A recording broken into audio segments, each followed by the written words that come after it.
Good morning. Welcome to Coffee and Resales.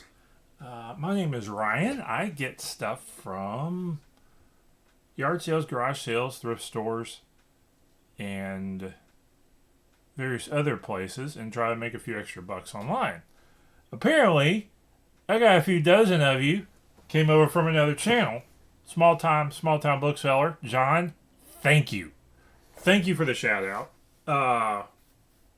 Thank you for sending some folks over. If you don't know who John is, for my dozens of folks, I put a link down in the description to his channel. And John's a good guy, and he sells lots of books and does a good job of it. And you should check him out if you're particularly into book selling, because John knows what he's doing, and he's about to retire, and he's gonna need like more subscribers because he's gonna need more money.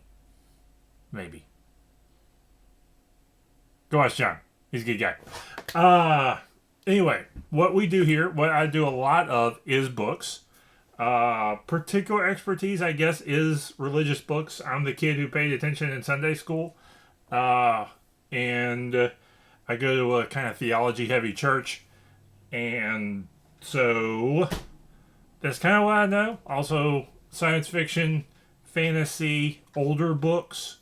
Don't do a lot of antique books, mostly because they're expensive, and I'll get them when I can get them for inexpensively. But older books, some educational books, mostly as the ones that relate to homeschooling, and a handful of other stuff. I do toys as well when I can get them. Vintage toys. A lot of people know that space right now. They know what that is.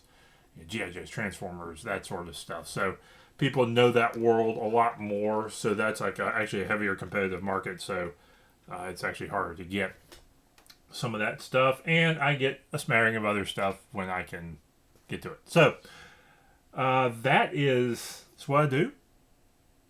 And I live stream mornings that I have 3 or 4 or more sales, which every couple 3 mornings. If I got one dinky sale, I'm not going to stream it.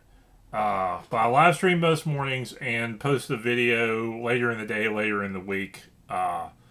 And so I'm a little lazy, I guess, because what I do is I just use may as well live stream what I got and let it stay up and then bump it over.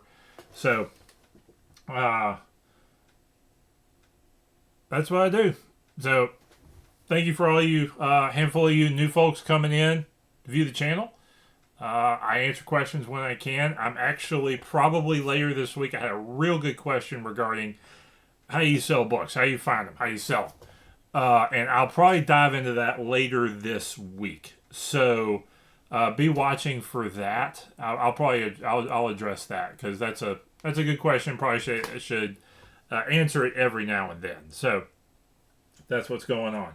So, let's get into sales. I don't have a whole lot. I was out and busy all weekend, so I wasn't able to pick up anything. So I don't have anything to really show you except maybe a shirt. So other than that, we're going to jump into what's sold, so I can kind of get this out the door and get moving. So, for what it's worth, this is not my main job. Reselling books, I net out $300 to $500 a month, give or take. This is part-time. This is extra funds. This is extra money. Like a whole lot of eBay folks. Could I make a living doing it? Maybe. I would have to have a whole lot more storage and a whole lot more time to do it, though. I kind of use the time I'm given to do this, and so I think, and I'm kind of at the point where I would have to like rent space or make way more space. I just can't to grow this, and so I'm really settled where I'm at. So that's pretty good. Anyway, let's jump into it for the third time. Okay. First up, next text, historical readers. These are 3 hardcovers. Great Depression, World War II, and Japanese American Internment. There locally, I have a Last Chance Goodwill, and I saw these on the. It's right next to a regular Goodwill, and I saw these on the shelf of the regular Goodwill, and I didn't see. There were a couple there that were solds, uh, but a whole lot. There just wasn't a lot of information on this particular series. So I said, if they get next door to the Last Chance for a quarter a piece, I'll grab them. They did. I got them. But they only went these three only went for $9. So not going to grab this series again. Actually, one of the things that I tend to be decent at, I find, is selling series and being able to bundle books. And I've figured some of that out. I try it with these. Come out making money. I'll make a couple bucks here, but will I do it again? Not really. But glad to see them out. They've been sitting a while, and that's always good to see something like that move out. Next up, okay, couple of. What grabs first? This one, Arthur Machen, Tales of Horror and the Supernatural, Volume 2, paperback, okay shape. It went for $12.99 for. This. Horror paperbacks are always worth looking up. It's a 50-50 shot. The older, the better. But I have a handful I grabbed of like 1980s horror novels, and if it's got like a fun embossed cover, look it up. Don't always assume that it's worth something, because a lot of them aren't, but a lot of them are. So you gotta be pretty discerning. There's a couple that I will grab sometimes without looking them up. Excuse me. And like the Zebra horror paperbacks from the 80s that they don't sell for a lot, but they do sell. But I grabbed this one. I saw it was an old horror book. Let's grab it. And where I grabbed it from, I think it was either a book sale or, I paid 50 cents to $1 for this. So I figured it was probably worth it. And it was over time, so $12.99 for that. Next up is religious book. This is The Apocrypha by Edgar Johnson Goodspeed. This is a 1959 paperback. The Apocrypha in American translation. Religion sells. The stuff about the Apocrypha. This is the books that are between the Old and New Testament that aren't necessarily held as this is Jewish Apocrypha that aren't necessarily held as canon official by Protestant religions. I think the Roman Catholic Church does hold these as canon, but most Protestant religions don't, for various reasons. But there are some books about the Apocrypha that sell and some don't. I always look them up. I always grab them and I always look them up. But they're worth looking up because some of them do and some of them don't. And you can't just grab them. You gotta check the specific edition and all that goes with. But that one went for $12.99. I have been sitting on it for a little bit, so fair warning there. Next up is another series I like to grab, particularly if I can get them cheap enough. Dragonlance. This is Dragons of Autumn Twilight by Weiss and Hickman, who wrote a ton of the Dragonlance novels from the 80s. This one went for $14. Dragonlance books, if you can get them for, my rule is about 50 cents a piece or less. I'm starting to edge toward, I'll pay $1 for the ones that were printed in the 80s.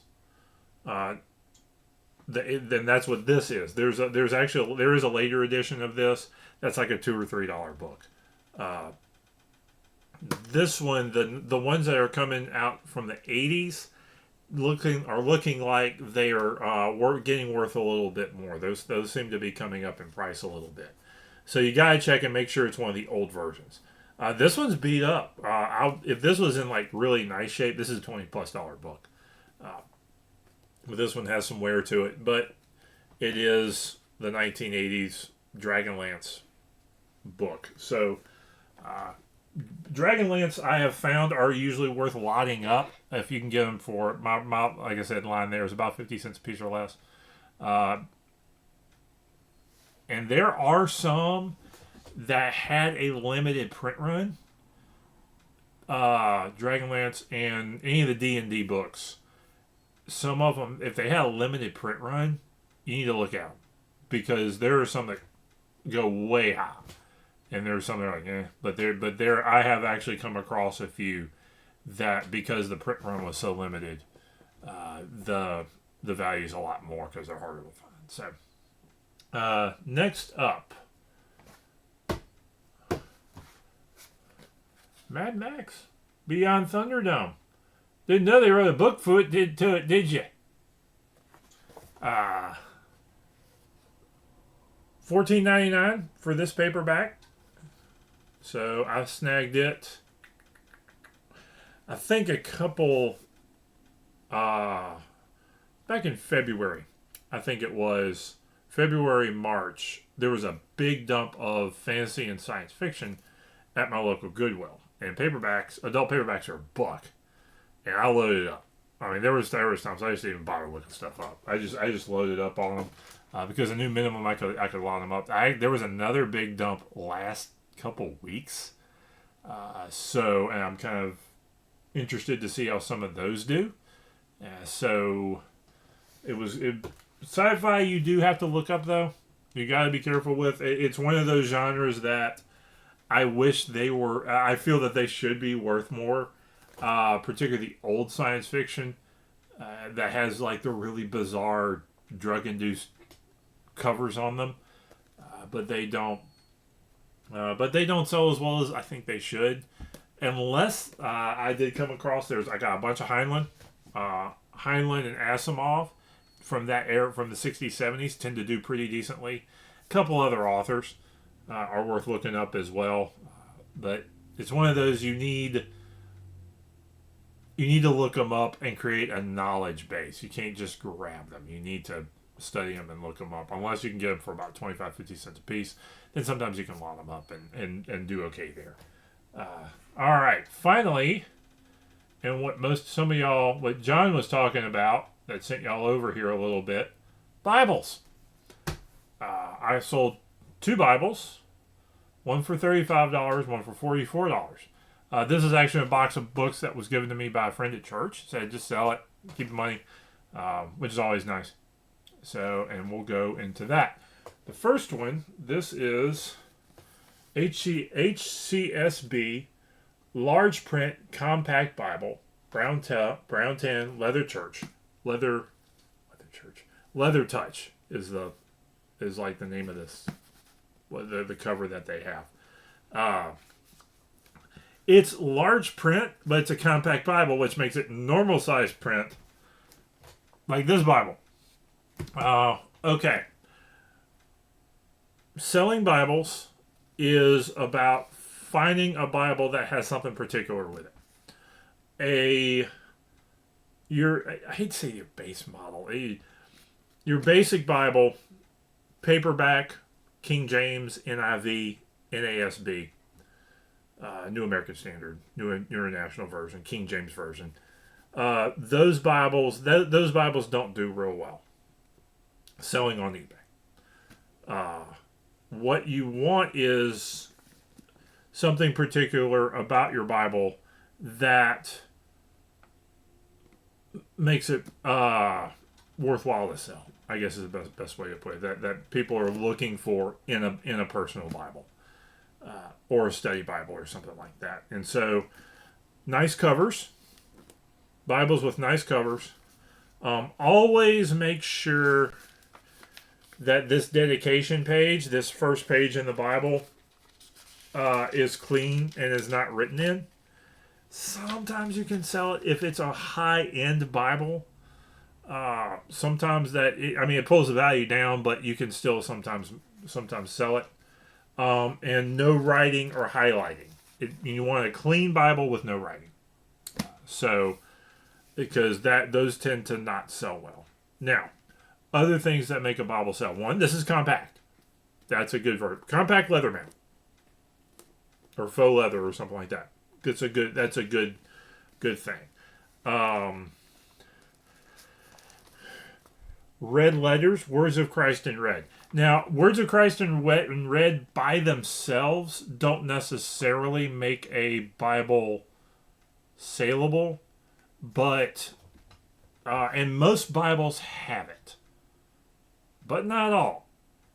But if I had a Bible like this and a similar Bible that didn't have the words of Christ in red, this would sell first. Because that's what people want. And it's not necessarily a reason to leave a Bible on the shelf, but that Bible better have some other good stuff associated with it. Other things that help a Bible sell. The little tabs that help you find the books of the Bible on the side, the little indentations. That's useful. What else could go? Study Bibles do decently. Clean study Bibles. Bibles with large print Bibles. I don't think I've ever failed to sell a large print Bible. I will almost buy a paperback large print Bible. And I think those will go okay. Cross-reference Bibles, that usually means that in the middle of the column or at the bottom, the verse will refer to something that you can look, oh, that refers to this verse earlier in the Old Testament, something like that. Single column notation Bibles. I think a lot of people like single column Bibles. And there's various other stuff, but like I say, if there's something that makes a Bible particular, there's like buying a car, you got options that does it. You can sell that Bible as long as it's clean, and a clean, good condition Bibles are worth looking up anyway. I have sold some that just didn't have a whole lot of those extras, but they were clean, good condition Bibles, and I can still sell them between $10 and $15. So there you go. So this little one, HCSB, which is it's a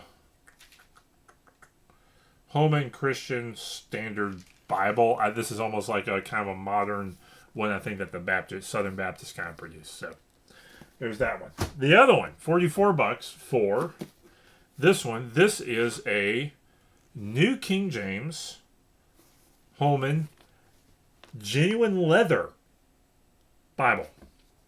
Genuine leather. A lot of Bibles, if you look on the back, the material is right here. What it is. Bonded leather, genuine leather. Again, clean. No writing in it.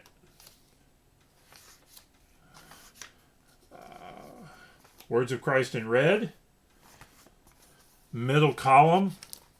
See the reference stuff in the middle. So $44. Real leather does fairly well. And I'm actually, that's all my sales. And I'm actually going to do, and I'm actually decided, I think I'm going to try something. I thought I made a mistake. And I may have, but I'm going to try something. I got this Bible. This is a King James Reference Edition Bible. You can sell King James Bibles. It's a, even though it's a public domain in the United States. I need some coffee. You can still sell King James Bibles. Large, if there's something particular about it. I grabbed this and I go, oh, this isn't marked in. Oh, wait. Learned a lesson this time, even about this. If you're going to check the highlighting in the Bible, check Genesis. The first book. Don't just flip through. Check Genesis. And see if it's so, like, there's like the first couple chapters of Genesis have highlighting on them in this Bible. It's a nice Bible. I'm kind of a little irritated. But it's such a nice cover. by a good publisher, Hendrickson. It's large print. This is Zero Imitation or Bonded Leather, and I'm not sure which one. But this may be bonded leather. But it's a large print in such good shape. I'm gonna try and find it and look it up and see. This is bonded leather. Look right there. I'm going to look it up and maybe put it about half price of what it's going for, and see if I can sell this, even though there's highlighting. So it's like somebody used it for a little bit, and then, I don't know, maybe they got it in January, and got to Genesis 4 or something, and gave up trying to highlight stuff. So, you never know. Genesis 4, Genesis 13. Yeah, somewhere around Genesis 13 they gave up. So, oh yeah. You get to start getting the genealogies a little bit there, and things slow down. So, anyway, that's Bibles, and that's the sales I had. And hello to the viewers out there. Got 3 going on right now as I'm saying this. I will probably publish this later in the week when I get around to it. And I probably one late last week. I'm going to try to get up tomorrow. And I'm going to try and talk about how to sell books later this week as well. So y'all stay tuned. I live stream a lot of mornings for 15-30 minutes, if that. This one went for about 23, and this one's a little long. So that's how that went. So y'all have a good day. Like, comment, subscribe. Don't be afraid to ask questions. Go see John at Small Town Booksellers. And y'all have a good day.